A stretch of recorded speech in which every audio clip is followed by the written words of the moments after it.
Halo semuanya, balik lagi sama gue Amin di YouTube channel gue, Amin Way Daily. Dan kali ini lu lagi nontonin segmen gue yang namanya Keluarin Aja Dulu. Yaitu segmen di mana gue bakal monolog dan gue bakal ngebahas isu-isu atau hal-hal yang lagi ramai di internet maupun di masyarakat. Hal ini merupakan opini gue pribadi, pendapat gue pribadi, hal-hal yang gue rasakan pengen gue keluarin aja dulu. Dan untuk episode kali ini gue pengen ngebahas kasus yang cukup bikin gue sedih, yaitu pengeboman yang terjadi di SMA 72 Kelapa Gading, Jakarta Utara, yang mana korbannya luka-luka ringan dan luka berat, hampir 100 orang, 90-an something, kalau nggak salah 96 orang, yang mana bikin gue sedih banget, dan ternyata pelakunya adalah salah satu siswa di SMA tersebut, siswa kelas 12 berinisial F, yang mana pengeboman itu terjadi di musola atau di masjid di sekolah tersebut. Yang mana pelakunya ternyata bikin titik-titik pengeboman, ada 3 titik pengeboman, ada di musola, ada di bank sampah, dan ada di semacam taman gitu kalau nggak salah, gue juga lupa. Dan bomnya itu ada sekitar 7 atau berapa gitu, bomnya lumayan banyak, nggak cuma satu.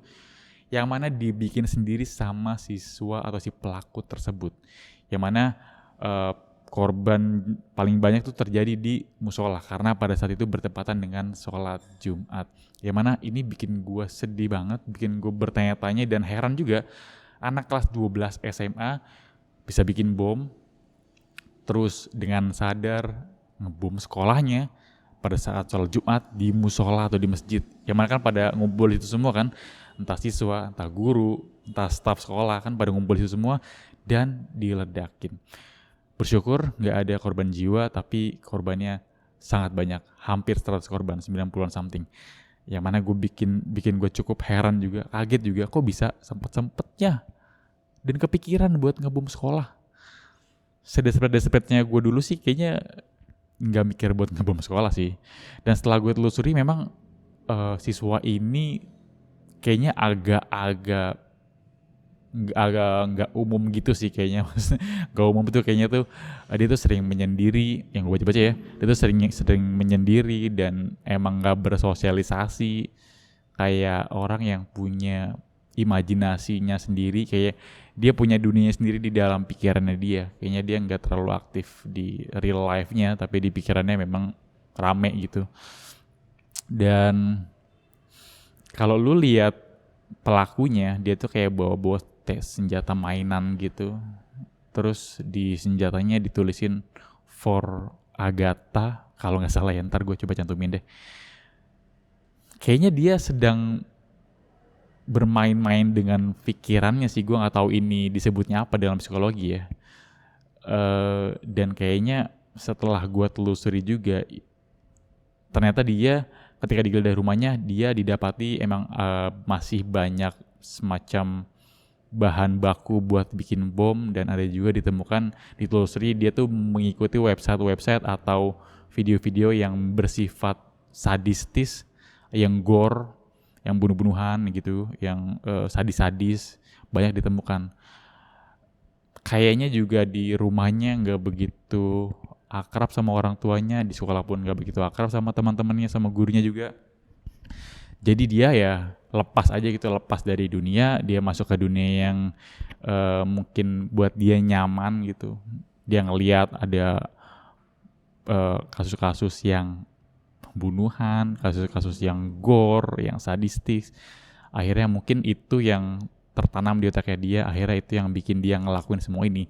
Sejauh ini sih motifnya sih kurang lebih kayak gitu. Belum diketahui pasti motifnya tuh seperti apa oleh polisi. Ada yang bilang karena emang bullying, perundungan, tapi kita juga belum dapat real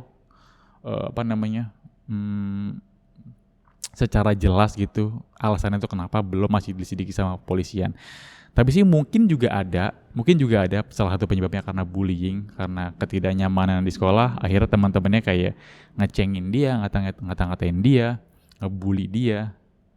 Mungkin antara gabungan itu, yang pertama dibully juga, terus di sekolah juga nggak akrab, terus ngerasa nggak nyaman, di rumah juga ngerasa nggak nyaman, terus nggak ada lingkungan yang terima dia. Akhirnya dia ketemu suatu website atau grup atau perkumpulan yang bikin dia ngerasa dia nyaman di situ. Akhirnya dia hanyut di sana. Hanyut, maksud gue tuh hanyut, pikirannya tuh hanyut di hal-hal yang menurut kita kan aneh ya, menurut kita tuh serem gitu, tapi dia menikmatinya. orang tua korban, puluhan orang tua korban menuntut anaknya ke sekolah. Tapi sejauh ini sih sekolah kayak belum ada respon yang gimana-gimana. Tapi sih harusnya ya sekolah tuh punya tindakan atau punya, gue nggak tahu ya di Indonesia gimana, tapi kalau di yang gue baca-baca, yang gue tahu kan di Amerika banyak school shooter ya, di Amerika banyak anak-anak yang bawa senjata buat nembak-nembakin teman-temannya. Gue ngomong aja ngeri banget. Di sana kan ada peraturannya jelas ya, kalau lu ngelakuin A, B, C, D sanksinya ini. Tapi sejauh yang gue alamin pas di sekolah, ketika ada kasus di sekolah ya, sekolah tuh selalu ngerasa musyawarah tuh selalu jadi solusi gitu. Iya sih, solusi sih bener sih, tapi kalau hal-hal yang bersifat remeh. Tapi lama-kelamaan kalau emang kasusnya begini, emang mau dia musyawarah? Emang mau orang tua murid anaknya luka-luka begitu terus musyawarah? Kan gak mau. Kita tuh kayaknya gak punya hukum yang menaungi anak sekolah atau tentang pendidikan. Gua gak begitu ngerti sih, tapi mungkin ada tapi atau gua gak tahu. Tapi yang sejauh ini gua alami sih ya lagi-lagi musyawarah, lagi-lagi dipanggil orang tua, terus ada orang tua korban, orang tua pelaku, terus tiba-tiba minta maaf, selesai, beres gitu doang. Kayaknya nggak ada hukuman yang gimana-gimana. Dan kalau kasusnya udah begini, bingung sekolah juga mau harus gimana. Gue ngerasa perlu sih adanya semacam hukum yang jelas di sekolah kalau anak dibullying dengan taraf A, B, C, D atau dengan tingkatan tertentu tuh harus diapain gitu.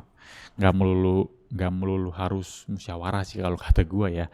Ini sih pendapat goblok gue aja, tapi perlu ada hukum yang jelas sih kalau kayak gini. Dan banyak yang ngerasa sebenarnya ini bukan salah si pelaku gitu, karena si pelakunya aja dibully. Ini kan bagian dari balas dendamnya si pelaku aja. Ya kalau ke satu orang sih kayaknya ribut-ribut biasa. Ini kan kalau satu sekolah yang dibom kan kayaknya bermasalah sih ini orang. Kayaknya memang perlu ada konseling khusus, perlu ada pendalaman khusus mengenai psikologis anak. Gue sih nggak begitu ngerasain pas di sekolah, psikologis atau bimbingan konseling yang sebenarnya ya, karena ya ujung-ujungnya cuma dimarah-marahin doang kalau lu masuk BK. Ya kan, paling dimarah-marahin, terus lu datang ke BK, lu datang ke guru BK, diomongin, terus diceramahin. Habis itu ya udah, gue nggak ngerasa gimana-gimana. Dan semoga aja kasusnya bisa beres dengan jelas. Gue sih gak ngerti sih ntar akan gimana. Apakah bisa anak sekolah di pidana? Gue sih gak ngerti ntar lanjutannya gimana ya. Apakah bisa anak sekolah kena hukuman? Gue sih gak ngerti. Apakah tahu orang tuanya? Apakah hukumannya bakal lebih ringan? Apakah emang ada hukuman khusus buat anak sih? Gue gak begitu paham. Tapi semoga kejelasan sejelas-jelasnya yang bisa diberikan oleh negara buat kasus ini. Dan buat orang tua murid sih sedih banget pasti anaknya tiba-tiba jadi korban pas lagi sekolah, ada di rumah sakit ya.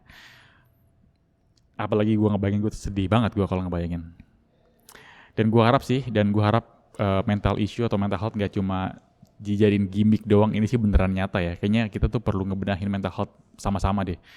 Karena kalau sakit fisik sering lah, kita semua paham lah obatnya, kita harus ngapain kita ngerti. Tapi kalau sakit mental kayaknya cukup nggak banyak orang tahu gitu harus gimana. Terus ketika orang cerita ngobrol tuh nggak banyak orang tahu kita tuh bersikap kayak gimana. Kalau ada orang kesepian, kalau ada orang yang lagi sedih, kita kadang nggak ngerti bersikap kayak gimana. Kalau luka kita ngerti lah. Lo misalkan jatuh nih dari motor atau lagi olahraga jatuh, diobatin pakai betadine, diperban, beres. Tapi kalau ketika ada orang sedih, ada orang luka, orang habis berduka dan segala macem, kayaknya kita masih bingung harusnya gimana. Kalau orang punya masalah mental, kalau orang terlalu panik, kita tuh nggak ngerti harus gimana. Kayaknya sih perlu sedini mungkin atau mungkin di sekolah lebih bagus hal ini tuh perlu disosialisasikan gitu. Caranya gimana? Bahkan gue pun yang udah bangkotan pun kadang bingung harus gimana nih kalau mengenai sakit di psikologis gitu. Mungkin segininya dari gue. Terima kasih telah menonton video ini sampai habis. Sampai berjumpa di video-video gue berikutnya. Thank you and goodbye.